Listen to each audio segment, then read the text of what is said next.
નમસ્કાર, news for ઇન્ડિયામાં આપનું સ્વાગત છે। હું હિમાની આપની સાથે। તો નજર કરીએ આજના ટોપ 10 સમાચાર પર।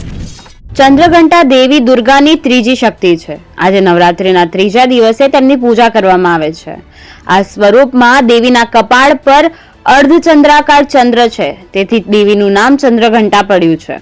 આપણા શરીરમાં 7 ચક્રો છે અને તેમાં વિવિધ દેવીઓનો વાસ હોવાનું માનવામાં આવે છે। દેવી ચંદ્રઘંટા આપણા શરીરના મણિપુર ચક્રમાં નિવાસ કરે છે।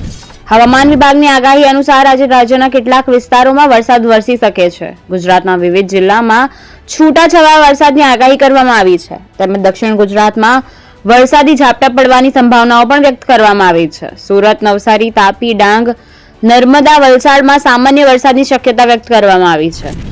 ટ્રેન આવવાની 5 સેકન્ડ પહેલા જ એક રેલવે કર્મચારીએ પાટા પર સૂઈ જઈને આપઘાત કરી લીધો।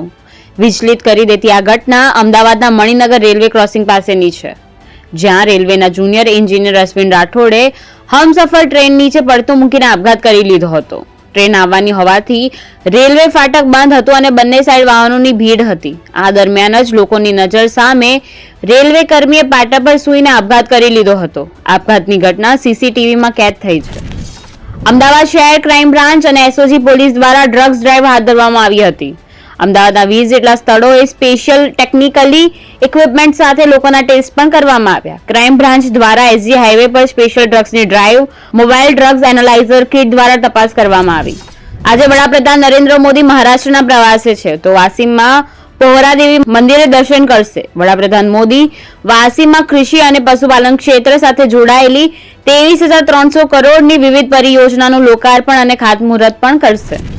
હરિયાણામાં વિધાનસભાની 90 બેઠકો માટે આજે મતદાન થઈ રહ્યું છે। સવારે 9 વાગ્યા સુધીમાં 9.53% મતદાન નોંધાયું હતું। જીંદ જિલ્લામાં સૌથી વધુ 12.71% મતદાન નોંધાયું। સૌથી ઓછું મતદાન પંચકુલા જિલ્લામાં થયું હતું, અહીં માત્ર 4.8% મતદાન નોંધાયું હતું। સાંજે 6 વાગ્યા સુધીમાં મતદાન ચાલશે। પરિણામ 8મી ઓક્ટોબરે આવશે। રાજ્યપાલ આચાર્ય દેવવ્રતજીએ આજે હરિયાણાના મિર્ઝાપુરમાં પરિવાર સાથે મતદાન કર્યું। પહેલા મતદાન પછી જલપાનનું અનુસરણ કરતા રાજ્યપાલે 7 વાગે મતદાન કર્યું।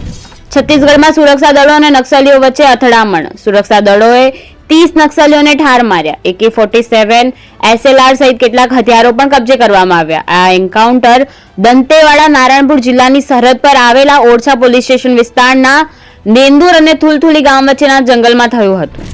જમ્મુ કાશ્મીરના કુપવાડા જિલ્લામાં સુરક્ષા દળો અને આતંકવાદીઓ વચ્ચે અથડામણની ઘટના બની। ભારતીય સેના અને જમ્મુ કાશ્મીર પોલીસ દ્વારા સંયુક્ત અભિયાન શરૂ કરવામાં આવ્યું। કિશ્તવાડ જિલ્લામાં પણ આતંકીઓ અને સુરક્ષા દળો વચ્ચે ફાયરિંગની ઘટના બની હતી। કેરેબિયન દેશ હૈતીના મધ્ય વિસ્તારમાં ગેંગ હુમલામાં 70 થી વધુ લોકોના મોત થયા છે। મૃતકોમાં 10 મહિલાઓ અને 3 બાળકોનો પણ સમાવેશ થયો છે। 50 થી વધુ લોકો ઘાયલ થયા છે, જેમાંથી 16 લોકોની હાલત ગંભીર છે। રાજધાની પોર્ટો પ્રિન્સથી લગભગ 60 માઇલ દૂર પોન્ટ સોન્ડે શહેરમાં ગુરુવારે સવારે 3 વાગે હુમલો થયો હતો। 3000 લોકોએ પોતાનો જીવ બચાવવા માટે ઘર પણ છોડવું પડ્યું હતું।